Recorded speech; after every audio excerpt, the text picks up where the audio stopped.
warahmatullahi wabarakatuh. Saya Eka Wahyuni, calon guru penggerak Angkatan 9. Saya akan melaksanakan percakapan praobservasi terhadap teman sejawat saya, yaitu Ibu Sartika. Ya, Ibu Sartika, bisa kita mulai sekarang ya? Bisa. Bu Tika, ada apa ya? Ingin berbicara dengan saya? Ada masalah apa? Saya ingin Ibu Eka melihat saya mengajar sebagai supervisor ya, mungkin bisa melihat nanti gimana mungkin ada kekurangan saya dalam mengajar. Ya, sebelumnya itu Bu, saya ingin menyampaikan tujuan kita ya, tujuan supervisi akademik ini, yaitu untuk membantu Ibu dalam mengembangkan kemampuan untuk mencapai tujuan pembelajaran yang direncanakan bagi murid-murid Ibu ya. Jadi agar Ibu dapat mengembangkan kompetensi yang Ibu miliki selama ini. Nah, kita mulai Bu ya. Saya lakukan pertanyaan pertama. Nanti kan Ibu akan melakukan pembelajaran di kelas. Tentunya Ibu memiliki tujuan pembelajaran. Jadi tujuan pembelajaran Ibu yang akan Ibu laksanakan itu apa? Tujuan pembelajaran saya melalui atau dengan membuat proyek ya, peserta didik itu bisa menceritakan kembali perjuangan bangsa Indonesia melawan imperialisme dan mencapai kemerdekaan. Berarti intinya Ibu ingin peserta didik itu mengenal sejarah Indonesia ya. Ya. Nah, yang kedua, area pengembangan yang hendak Ibu capai itu apa? Agar yang dikembangkan agar dapat memperdalam pengetahuan murid mengenai sejarah ya sebelum kemerdekaan Indonesia. Yang mana kita tahu saat ini peserta didik itu sudah mulai agak males ya, boleh dikatakan, dalam mempelajari sejarah. Nah, jadi dengan proyek, dengan mereka langsung melakukan kegiatan itu, menceritakan kembali mengenai sejarah tadi, mereka bisa lebih memperdalam rasa nasionalismenya seperti itu. Berarti di sini Ibu ingin memperdalam rasa nasionalisme murid-murid Ibu yang selama ini sudah tergerus oleh game gitu ya. Iya. Ya. Nah, strategi yang Ibu persiapkan untuk mencapai tujuan tersebut apa? Saya menggunakan model pembelajaran project based learning dengan mengimplementasikan pembelajaran diferensiasi dan juga pembelajaran sosial emosional. Oh iya, bagus sekali Bu ya. Nah, oke, nanti saya akan mengamati Ibu mengajar. Semangat Bu ya. Semoga berhasil dengan strategi yang Ibu gunakan. Ya, terima kasih Bu Tika. Assalamualaikum warahmatullahi wabarakatuh. Waalaikumsalam warahmatullahi wabarakatuh. Gimana kabarnya anak hari ini? Alhamdulillah, luar biasa. Allahu Akbar. Yes, yes, yes. Ada yang masih hari ini nak? Dah. Semua ya, alhamdulillah. Berarti semuanya sehat dan masih semangat ya. Baik, sebelum kita mulai pembelajaran hari ini, coba kita lakukan sesuatu dulu ya. Kalian nanti ikuti petunjuk Ibu ya, kalau bisa tarik nafas ya. Tarik nafas, kalau kata menghembuskan baru kemudian kalian menghembuskan mengeluarkan nafasnya ya. Pejamkan matanya. Pejamkan matanya semua. Tarik nafas. Hembuskan. Aku anak pintar, aku anak sehat, aku anak soleh, dan aku anak solihah. Tarik nafas kembali. Aku anak yang berkarakter baik, aku anak yang bisa membanggakan orang tuaku, aku anak yang bisa menjadi kebanggaan sekolahku. Hembuskan. Oke, terima kasih. Ya. Assalamualaikum warahmatullahi wabarakatuh. Waalaikumsalam warahmatullahi wabarakatuh. Kami dari kelompok 1 visual akan mempresentasikan tugas proyek visual IPAS dengan tema cerita tentang Indonesia kita. Perkenalkan, saya Raffi sebagai moderator sekaligus ketua kelompok 1 visual. Tugas proyek kami ini akan dipresentasikan oleh Neni dan didampingi oleh teman-teman kami Alif, Putri, Maulidia, Ersi sebagai peraga di kelompok kami. Kepada Heni waktunya dan tempat saya persilahkan.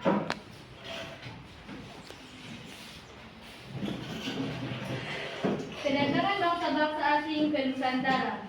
Kedatangan bangsa-bangsa asing ke Nusantara diawali dengan kedatangan bangsa Portugis, disusul juga oleh bangsa Spanyol, kemudian bangsa Belanda menyusul, dan yang terakhir bangsa Inggris. Tujuan awal bangsa Eropa datang ke Nusantara semuanya sama, yaitu melakukan perdagangan rempah-rempah.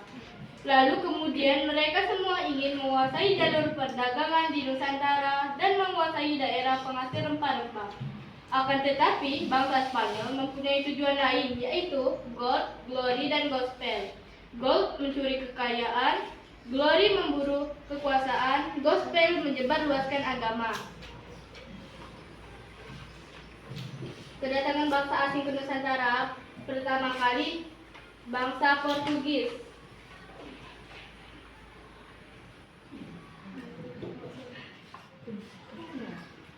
Kesini.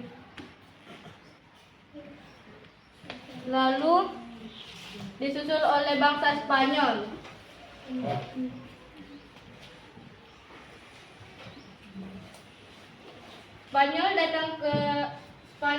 Portugis datang ke Malaka pada tahun 1512 sampai 1615. Spanyol datang ke Tidore Maluku pada tanggal 6 November 1521. Lalu bangsa Belanda. Belanda datang ke Banten pada tahun 1596 dan disusul oleh Inggris. Inggris datang ke Jakarta bulan September 1945.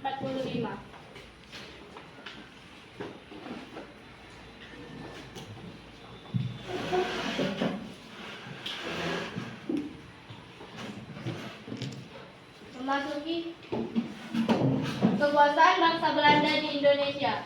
Di wilayah Nusantara dikenal sebagai penghasil rempah-rempah sehingga menarik bangsa-bangsa Eropa untuk datang dan melakukan perdagangan dengan masyarakat di wilayah Nusantara. Akan tetapi, hal tersebut juga berdampak negatif bagi bangsa Indonesia karena bangsa Eropa memiliki tujuan lain, yaitu menguasai wilayah penghasil rempah-rempah tersebut. Bangsa-bangsa yang menguasai wilayah paling lama yaitu bangsa Belanda. Bangsa Belanda menjajah selama hampir 350 tahun. Pembentukan VOC. VOC, Verenigde Oost-Indische Compagnie, dibentuk pada tahun 1602 yang merupakan perusahaan dari Hindia Timur dan berkantor pusat di Amsterdam, Belanda. Meskipun perusahaan dagang, namun VOC memiliki beberapa kewenangan istimewa, yaitu melakukan penebangan tanaman rempah-rempah milik rakyat dan memberikan hukuman pada rakyat Indonesia apabila melanggar aturan monopoli tersebut. VOC dapat mengeluarkan mata uang sendiri, membentuk dan memiliki angkatan perang sendiri, Kulturstelsel atau tanam paksa. Setelah VOC dibubarkan, terjadi perlawanan dari rakyat Indonesia. Salah satunya Perang Jawa yang berlangsung selama kurang lebih 5 tahun, dari tahun 1525 sampai 1830. Perang yang dipimpin oleh Pangeran Diponegoro ini menyebabkan pemerintah Belanda mengalami kerugian besar. Maka untuk menutupi kerugian tersebut, Belanda mengeluarkan aturan yang diberi nama Kulturstelsel atau tanam paksa. Pemerintah berlaku sewenang-wenang terhadap rakyat seperti 1/5 tanah rakyat ditanami tanaman yang diwajibkan. Jika gagal panen harus ditanggung petani. Bagi yang tidak mempunyai lahan pertanian harus bekerja lebih dari 65 hari. Hal tersebut menjadikan rakyat Indonesia semakin menderita. Bagaimana teman-teman? Adakah yang menanggapi? Ya, silakan Hani. Bagaimana proses pembuatannya? Pertama kami berkumpul di rumah Alif. Kemudian kami membeli karton bersama-sama. Dan yang menggambar poster ini adalah Raffi. Dan yang menulis terkadang berbagi-bagi. Bagaimana? Puas? Baik, terima kasih. Oke, kita kasih aplaus dulu nak buat kelompok.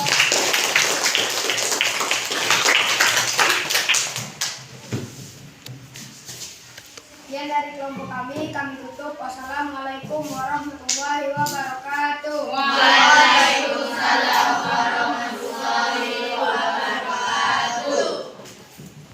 Akan menayangkan hasil kerja kelompok kinestetik, ya.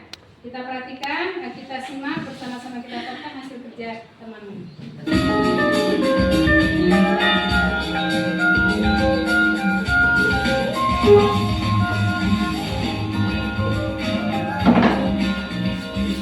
Assalamualaikum warahmatullahi wabarakatuh. Perkenalkan, kami dari kelas 6A. Kami akan menceritakan tentang Pangeran Diponegoro. Nama saya Sahel. Saya Adam. Saya Akbar Ramadan. Saya Didi Zainaluna.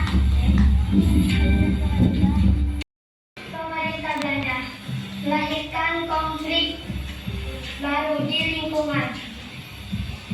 Kerajaan mereka berani memunculkan budaya Barat yang tidak sesuai dengan budaya Nusantara, seperti minum minuman keras.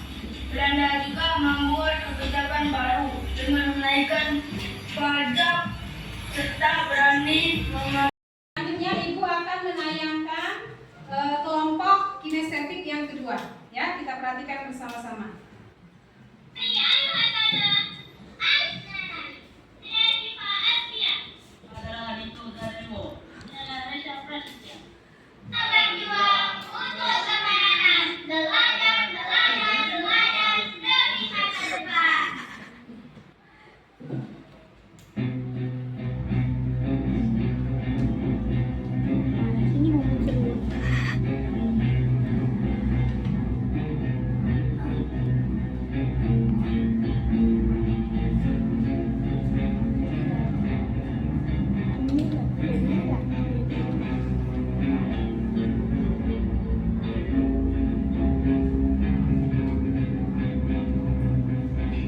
Sekian tadi ya hasil presentasi dari teman-teman kalian. Nah, sebelum Ibu tutup ya, Ibu mau nanya dulu. Apa yang kamu suka dari pembelajaran kali ini? Yuk. Ada yang mau Presentasi Ya, silakan ini. juga berprestasi dan membagikan ilmu kepada teman-teman. Oke, bagus sekali ya. Kemudian yang lain ada yang mau menambahkan? Apa yang kamu suka dari pembelajaran hari ini? Ada yang mau menambahkan? Karena bisa menggambar dan menulis bersama-sama. Oke, bagus sekali. Nah, kemudian apa yang sulit dari pembelajaran hari ini? Ayo, ada yang mau mengungkapkan apa yang menurutmu sulit dari pembelajaran kita hari ini? Ayo, silakan. Oh, ini lagi silakan. Sulit membuat poster dan video. Itu ya. Kemudian yang lain, ada yang mau menambahkan? Hani, apa yang sulit menurutmu? Itu merancang bagaimana ingin membuat videonya. Gitu ya. Nah, kemudian apa yang kita dapatkan dari pembelajaran kita mulai dari yang minggu lalu ya, kemudian sampai hari ini kita melaksanakan proyeknya, apa coba yang bisa kamu dapatkan manfaatnya dari pembelajaran itu? Tahu tentang cerita Indonesia, Tahu cerita tentang Indonesia dalam masa penjajahan. dalam masa perjuangan melawan imperialisme sehingga mencapai kemerdekaan. Ya, baik ya. Demikianlah pembelajaran kita hari ini ya. Ibu ucapkan terima kasih kepada anak-anak atas apresiasinya juga ya, kalian yang sudah bersedia menampilkan presentasi kali hasil kerja kelompok kalian, kemudian juga semangat dalam mengerjakan proyek yang sudah Ibu berikan kepada kalian ya. Aplaus buat kita hari ini semuanya. Baik ya, tutup pembelajaran hari ini. Assalamualaikum warahmatullahi wabarakatuh. Waalaikumsalam warahmatullahi wabarakatuh. Assalamualaikum warahmatullahi wabarakatuh, Bu Tika. Waalaikumsalam warahmatullahi wabarakatuh. Ya, setelah Bu Tika tadi saya sudah mengamati Ibu melakukan pembelajaran di kelas. Nah, sebelum saya menyampaikan hasil pengamatan saya ingin bertanya dulu kepada Ibu. Ibu menilai sendiri performa Ibu tadi di kelas bagaimana? Saya menilai diri saya sendiri, saya merasa sudah cukup baik dan berhasil sesuai dengan yang saya inginkan. Jadi sudah tercapai tujuan pembelajaran Ibu ya? Sudah. Ya. Nah, dari pembelajaran di kelas tadi, apa hambatan yang menghalangi Ibu untuk mencapai tujuan itu? Hambatannya, karena ini kan dalam bentuk proyek ya, jadi tentunya itu memerlukan waktu dalam menyelesaikan proyek tersebut. Kemudian karena dia dalam bentuk proyek dan harus ada kerja kelompoknya, tentunya di dalam kerja kelompok itu ada peserta didik yang kurang aktif dalam menyelesaikan tugas yang sudah saya berikan, dan itu juga ada menimbulkan rasa khawatir saya apakah yang siswa tidak aktif tadi kira-kira dia sudah mendalami topik itu secara keseluruhan atau belum sendiri. Ya. Berarti dalam kerja kelompok itu kan ada beberapa anak yang Ibu khawatirkan, ada anak yang tidak ikut serta dan takutnya tidak bisa mengikuti pembelajaran itu, tidak memahami. Iya. Dari kendala yang Ibu hadapi, solusinya apa? Solusinya saya menentukan agenda waktu dengan jelas ya, serta saya juga langsung membagi. Jadi membagi tugas dan juga beban kerjanya sesuai dengan kemampuannya. Jadi ketika di awal kami kan langsung saya kan menentukan berdasarkan minat gitu kan, minat, kemudian sudah ada orangnya, langsung kami di awal itu sudah langsung dipilih gitu kan, siapa yang mau misalnya kayak visual yang mau bagian menggambar gitu kan, kemudian yang tadi membuat video, siapa yang mau mengedit, kemudian terus mengedit, kemudian menggambar dan juga menulis serta mau menjelaskan nanti dari presentasinya seperti itu, pada saat presentasinya. Ya, kasih Bu ya, berarti membagi dan istilah kata itu kita mengontrol anak itu satu-satu. Iya. Nah, Ibu kan mau anak-anak Ibu itu berhasil. Nah, apa ukuran keberhasilan anak Ibu? Misalnya Ibu merasa Ibu berhasil, anak itu berhasil, ketika anak itu bagaimana? Saya merasa berhasil itu dengan melihat hasil proyeknya. Hasil proyeknya itu saya lihat sudah sesuai itu dengan yang saya inginkan.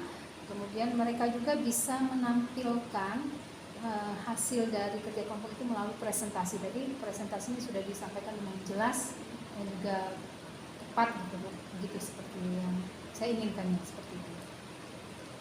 Nah, dari pembelajaran tadi, apa yang buat Ibu merasa menarik atau tertarik dari aktivitas tadi? Yang membuat saya tertarik atau merasa senang gitu ya, itu pada saat mereka menyelesaikan tugasnya itu ya, kayak tadi kan ada yang visual tadi kan, mereka membuat poster, di situ mereka aktif sekali gitu kan, dan mereka menempelkan foto-foto pada saat mereka bekerja. Padahal di awal tidak saya tidak ada istilahnya petunjuk seperti itu kan, sekedar mereka untuk menceritakan kembali bagaimana sejarah perjuangan masyarakat. Nah, tapi mereka dengan sendirinya gitu menempelkan hasil kerja mereka. Mereka mau menunjukkan bahwa mereka memang benar-benar bekerja kelompoknya. Dibuatlah foto-foto mereka ditempelkan seperti itu. Nah, kemudian ada yang dari auditor tadi kan, kertasnya itu dibuat semenarik mungkin ya, sehingga kita yang melihatnya baru melihat saja itu kita sudah membuat senang gitu ya, membuat kita tertarik. Nah, kemudian yang anak kinestetik tadi aktif sekali mereka pada saat membuat videonya gitu kan, karena mereka tuh membuat sendiri mereka videonya meskipun ada di edit seperti itu kan ya, artinya mereka begini, mereka menunjukkan bahwa mereka mampu gitu ternyata ya, karena kan di awal itu saya bilang jangan hanya bisa membuat video kayak TikTok kayak gitu kan. Nah sekarang dalam pembelajaran bagaimana gitu kan. Nah itu sudah sangat membuat saya senang dan membuat saya tertarik itu untuk selanjutnya memberikan tugas mereka seperti itu kembali. Nah kemudian pada saat presentasi juga mereka merasa senang gitu kan. Saya lihat tidak ada rasa canggung untuk menyampaikan hasil presentasinya. Kelihatannya anak-anak itu bahagia seperti itu. Jadi tindak lanjutnya nanti ke depannya Ibu akan tetap melakukan hal seperti ini Bu, Iya. untuk memancing atau memacu aktivitas anak biar tetap aktif Iya. gitu. Nah, boleh saya menyampaikan hasil pengamatan saya? Baik. Nah, dari hasil pengamatan saya tadi, pembelajaran yang telah Ibu laksanakan tadi, pembelajarannya sudah mengarah ke study center, sudah berpusat kepada siswa ya. Nah itu dapat saya lihat dari setiap kegiatan pembelajaran itu Ibu sudah melibatkan siswa dalam segi presentasi ataupun segi bertanya, tanggapan dan segala macam. Nah terus di situ juga saya sudah melihat ada pembelajaran berdiferensiasi yang dalam membuat proyek tadi Bu ya, Ibu menanyakan mereka, mengelompokkan mereka berdasarkan minat. Jadi kan misalnya kalau yang suka buat video kinestetik kan dia berkumpul sama anaknya, terus ada yang auditory berkumpul sama anaknya, terus visual juga bersama anak-anak visual. Nah itu sudah nampak sekali Bu ya, dan saya lihat juga anaknya juga aktif semua. Luar biasa saya katakan, karena anak SD, ukuran anak SD kelas 6 sudah bisa membuat video, itu luar biasa. Mereka kelihatannya antusias sekali Bu ya. Nah terus Ibu sudah menggunakan model pembelajaran Project Based Learning PJBL Bu ya. Nah di situ juga sudah ada peserta didik melakukan eksplorasi dengan berkolaborasi dengan teman, mengeksplor di luar Bu ya, di luar kelas. Tugasnya berarti berupa misal kalau kita PR gitu ya, karena project kan. Nah terus yang keempat, peserta didik sudah mampu mendemonstrasikan, mempresentasikan. Nah itu sudah bagus sekali, berarti Ibu sudah menanamkan rasa berani kepada anak. Kadang-kadang kan anak ini juga tidak berani Bu, malu ke depan, tapi saya salut anak kelas 6 terutama ya sudah bisa berani mempresentasikan hasil kerja kelompok mereka. Nah, itulah hasil pengamatan saya Bu. Nah, sekarang saya mau tanya Ibu, bagaimana perasaan Ibu setelah mendengar pengamatan dari saya? Saya senang, jujur saya bangga pada diri saya sendiri, saya happy dan saya berharap ini bisa memacu lagi semangat saya dan juga bisa mengembangkan potensi saya lebih berkembang lagi pada pelajaran-pelajaran yang lainnya juga. Jadi tindak lanjutnya Ibu tetap konsisten Bu ya, melaksanakan ya.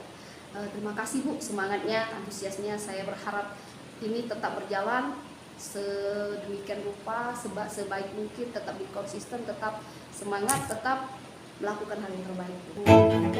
Sebelum kita percakapan ini, saya ada kegiatan supervisi akademik tadi dari saya mengamati kita percakapan pra observasi, dari mengamati dan sampai sekarang apa yang Ibu dapatkan? Bagi saya ya, pembelajaran itu saya merasa begini loh Bu. Pembelajaran saya itu selama ini bagi saya belum berpusat pada peserta didik. Ternyata tadi dengan adanya Ibu sebagai supervisor, Ibu sudah melihat ternyata sudah berpusat pada peserta didik gitu. Nah kemudian kompetensi saya juga, saya merasa sudah selama ini kompetensi saya ya biasa-biasa aja gitu. Nah ternyata dari penilaian Ibu kompetensi saya sudah sangat baik gitu. Terima kasih Hikayat. Saya ucapkan terima kasih. Saya akhiri percakapan kita. Bu, Assalamualaikum warahmatullahi wabarakatuh.